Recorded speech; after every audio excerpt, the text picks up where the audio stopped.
Dinobots, transform and roll out.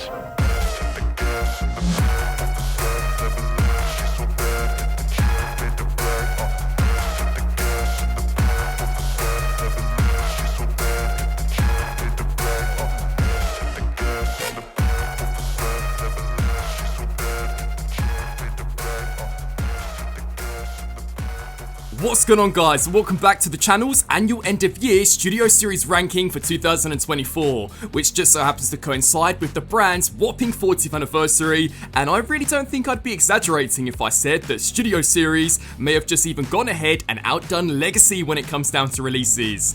We saw the continuation of the Gamer Edition, which finally looks to be finding its feet, the introduction of the concept art line, which makes reality of previously never before seen designs, and most importantly, the release of arguably one of the greatest commander classes to date. But with it came to the end of Core Class, as we do currently know it, as heading into 2025, there are currently no plans to continue the Scale class beyond some multi-packs. So as a final farewell, despite me previously excluding them from past rankings, I would love to give a huge honourable mention to the Last Night Mohawk and the Bumblebee movie Starscream. Both incredibly awesome pocket-sized Transformers that really seem to be worth every cent of their price point. And with that being said, now let's move on to the main event itself. Being blasted into spot number 19, we have the Gamer Edition Decepticon Soldier, which really was cursed from the get-go, seeing as it is based on the previous Barricade figure, a release which I definitely regard as being one of the weaker entries into the line. Now in his defense, this is an extensive retool. Nearly everything externally has been completely resculpted, which I think does make it look the better between the two, but unfortunately some of the problems that plagued the original are still present here. Those legs are just far too clunky and incredibly hollow on the inside, which by themselves are already a huge eyesore, but when you take into account the now $25 price point, this guy is slacking big time. The only saving grace for myself would have to be that sweet Cybertronian base vehicle, which is solid, although again could have looked even better had the figure not been cast out of a plain ass grey plastic.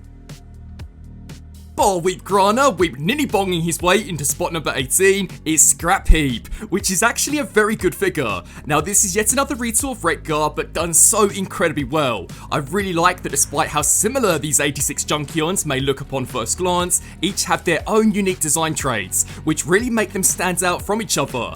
And this guy is a prime example of exactly that. Nearly everything externally has been retooled, with only the internal engineering being the main carryover, meaning that this guy still packs a super impressive ab crunch. Destroying yet another launch pad and landing into spot number 17 goes to the Bumblebee movie Skywarp. Honestly, not much could be said that I haven't already previously mentioned over the past few years. This is a solid mold, really well engineered and incredibly accurate to the brief amount of screen time that the Decepticons got in that movie. If I had one complaint though, it would be the colour. For a Skywarp, I do think he is a little too grey, and considering that the only time we do see him, the lighting is super dark, I don't think a splash of black honestly would have gone amiss. Blasting his way into spot number 16 is the 86 movie take on Autobot Blaster. Now this is actually a really cool figure and I do think he is awesome, but the main reason why he is ranked a lot lower is due to him being a straight up repaint of the previous Kingdom version, which already by itself was fantastic. I just think it's super crafty on the part of Hasbro to not give us the more accurate version first time round, meaning that collectors like myself who are super into screen accuracy will more than likely be tricked into double dipping. Heck, even Eject was this time properly coloured and cast in solid plastic so that he won't explode in a few years time. But I've got to mention guys, that boombox mode, wow, this is easily one of my favourite aughts now from the 86 movie line, and I would be lying if I didn't say that coupled with that newly decoed cassette deck, he looks even better than he did first time round. Being blown to bits and shattering their way into spot 15 would be the 86 movie Ratchet and Brawn Battle Damage 2-pack. Damn, I wish I had reviewed these so bad, because they're actually really cool. This is the inevitable follow-up to last year's Ironhide and Prow exclusive, and I think they may have just dialed up the distress a notch, because Brawn's head sculpt is bloody fantastic. Ratchet also looks to be a huge improvement deco-wise in comparison to his previous counterpart, this time swapping out the clear components for proper solid plastic, and decoed up to the max when it comes down to his ambulance mode. It is just a shame that they did not include a replacement piece for that windshield, meaning that he will be permanently dying even when in his vehicle form. Swiping into spot number 14 would be the Gamer Edition Sideswipe, a pretty solid entry into the War for Cybertron lineup, and a huge step up in comparison to the original 2012 counterpart, where this figure unfortunately falls short though would have to be in the legs. These are slacking for the now modern day deluxe price point, and the foot design is easily one of the worst that I've seen in years. I also don't think the articulation is quite up to par with what should be expected from a Studio Series figure, but with that being said, the figure absolutely reigns supreme when it comes down to the vehicle mode, and looks to be a great translation from how he did appear in the game.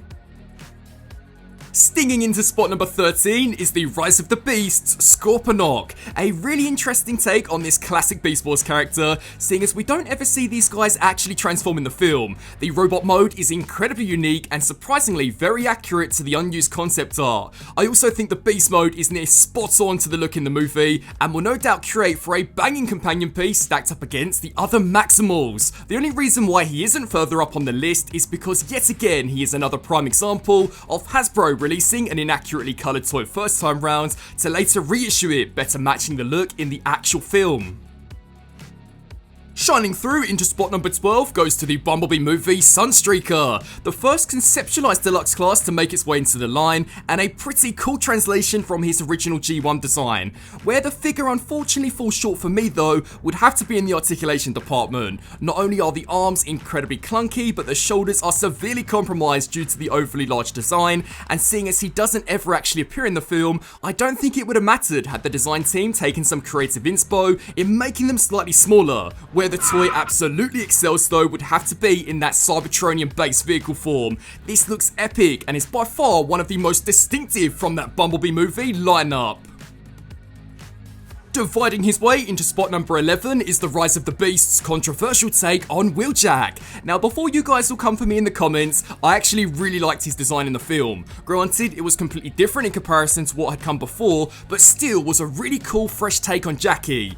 Although unfortunately, I don't think the design quite translated all that well into a figure, at least when it came down to Studio Series, as the slightly cheaper mainline version I still think is easily the more enjoyable between the two. The transformation is a nightmare, so much so that I didn't even attempt it for this video. Sorry guys, and it mainly has to do with how cluttered he is. The shoulders have barely any room to move, and despite the figure being super nicely detailed, I sadly don't think it's enough to have this guy higher up on the list. Shocking his way into spot number 10, we have the Bumblebee movie Voyager class Shockwave, the long-awaited upscale of arguably one of the coolest cores to come from Studio Series, and did this figure deliver? Absolutely when it came down to detail. He looks fantastic, incredibly sculpted, nearly filled in completely front side to back, so where does this guy go wrong? Well, that would have to be when it comes down to articulation. Unfortunately, this Shockwave is shockingly lacking bicep rotation, something which has been a given for most Transformers for at least the past decade, and what's even worse is remember that core class figure that I mentioned previously? Well, that despite retailing for $10 has freaking bicep rotation. I also wouldn't have minded that much if it was due to his vehicle mode, but he even transforms into exactly the same style tank as his considerably smaller counterpart. Tearing his way into spot number 9 is the Transformers 1 Megatron. Based on what easily has to be one of the best takes we've ever seen for this character theatrically, this is banging. And to tell the truth, this and the next spot kind of go hand in hand with each other, so consider their placements as interchangeable. But this for a deluxe class and a first pass at the design is really well done. The robot mode is super accurate to the movie and even packs a decent size, making him a great companion piece stacked up against Optimus Prime, where the figure I think is a slight letdown would be in the tank mode. Sadly, he has no proper rolling wheels, something that has been a given for most Transformers of the past 40 years, and is something we are seeing more and more often lacking as of late. Lighting our way into spot number 8 is the Transformers 1 Optimus Prime, which, much like Megatron, is an insanely cool recreation of the design in the movie. The robot mode looks super nice, and for the deluxe class price point is one of the better primes out there right now. I really like that he even has an inbuilt matrix chamber, complete with a newly sculpted matrix of leadership, something which up until fairly recently was exclusive to the slightly higher end products. The only downside to this guy for myself would again be the alt mode. Whilst it looks decent and unlike Megatron can actually roll, the visible forearms are really quite an eyesore, and I'm thinking that with an increased price point of a Voyager, may have been something that they could have fixed. Did somebody call the Doctor? In spot number 7 is the War for Cybertron Ratchet. Finally, a game changer for the Gamer Edition subline, as surprisingly there is very little to complain about. The figure looks fantastic, very accurate to the in-game render. The only area where I do think it falls slightly short would be in the paint department. He really could have benefited from a dark, dirty wash just to really sell the idea that he is battle-worn. But even the truck mode is an absolute unit. Really well put together and definitely decently decoed. The only way I think they can improve upon this going forward would be with the release of the upcoming Ironhide, which is said to be a retool and recolor of this mold and already is looking to slap. Buzzing into spot number 6 is the 86 movie Bumblebee. Finally, a proper mass release mainline return for arguably one of the most popular characters after a good few years of exclusivity. Whilst this take on Bumblebee isn't anywhere near as close as some of the past 86 movie entries, it still is a really solid figure and packs one big improvement over the Netflix counterpart, that being the ability to stay in one piece during the transformation, which also includes one neat ass trick that allows an additional Autobot insignia to appear when going into alt mode, which I thought was really cool. I guess a big downside to this guy could be considered as the lack of an official Volkswagen license, which is something that was seen with the previous Netflix release. And yeah, that is a bummer, especially as this will likely be the only G1B for many years to come. Commanding his way into spot number 5 is the Gamer Edition Starscream, a figure that will no doubt surprise many of you with how highly ranked it's been, but there is a good reason as to why, and it's simply due to this figure being solid all round. This guy came out at a time where I had pretty much given up all hope for the Gamer Edition, and my goodness did it change my attitude to the line going forward. I would argue that with the exception of the overly large cockpit, this figure is fantastic. He has a very solid robot mode and packs a great range of articulation, more so than that previous deluxe version. The accessories slap, and whilst the jet mode is likely his weaker form, even this does a pretty good job in capturing how he did look in the game. Springing into spot number 4 is the 86 movie Leader Class Springer, a figure that when was first revealed I wasn't all that thrilled to see, mainly because internally it was so similar to what had come before at the Voyager price point, but after messing around with it for a good few months, this is actually peak 86, and I think is the best we're going to get when it comes down to the mainline. Whilst the figure shares parts with the previous Siege version, almost the entire upper torso has been completely retooled to resemble something which is super close to the animation model. Where the figure does unfortunately lose points for myself would be in the legs, which just so happen to be a carryover from that Voyager. I still think the ankles are a little too loose, resulting in a Springer that is just a little too back heavy, and I'm also not the biggest fan of pointless inclusions such as his infamous hammer, which never appeared on the show and is clearly just there to inflate the price. But with that being said, the positives far outweigh the negatives, and if you are able to find him, especially on clearance, then I simply couldn't recommend it enough. Swooping in and taking spot number 3 is the long-awaited 5th and final member of the original G1 Dinobots, Swoop. This guy was a long time coming, taking almost 5 years, and boy was it worth it. Swoop looks to be ripped straight out of the original 80s cartoon, and may just be the strongest individual looking out of the bunch. The bot mode is slim, clean, painted well, and has literally zero kibble. Even the Dinobot mode, despite being a brick with wings, is accurate to the cartoon and actually packs a pretty decent wingspan. I guess the only thing to really mention would be the hollow arms, which for that leader class price point and considering that his transformation is simple at best, could have maybe been filled in, but honestly I can't say that really bothers me in the slightest.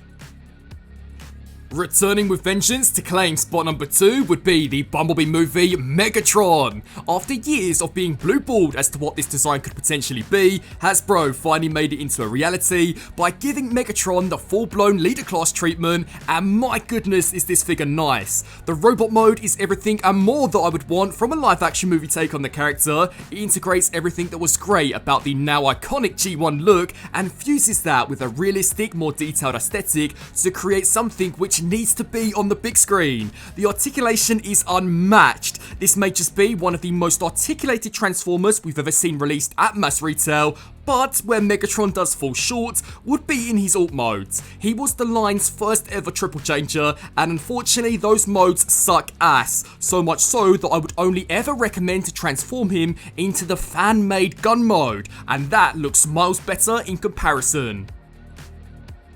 Which means taking the legendary first place and yet again showing us all the true power of a Prime is the Studio Series 86 Commander Class Optimus Prime. This was hands down the best Transformer released in 2024, and I'm surprised to say absolutely topped the legend that is the Earthrise Optimus Prime. The design of the figure is so insanely close to how he did appear on the show that from certain angles he really does appear to be ripped straight out of G1, and it's all got to do with the incredible engineering. The figure is quite simply a mainline masterpiece, and I've got to say that despite owning MP44, this overall is so much better. The plastic feels tough, the joints are solid, and the articulation actually isn't too bad either. The only gripe I have when it does come down to the robot mode would be the unpainted matrix chamber. Now I do believe that this is due to it being cast out of an unpaintable plastic, but for the leader of the Autobots and a Commander class, I really think they should have found the workaround. But even the truck mode is near flawless, and he does include a trailer of equal quality to match. None of that flimsy, cheap feeling crap that we did see first time round with the Earthrise version. Overall, the 86 movie Optimus Prime is the peak of the line, and will no doubt cement itself in history as not only being one of the best renditions of the character, but an absolute banger to round off the 40th anniversary.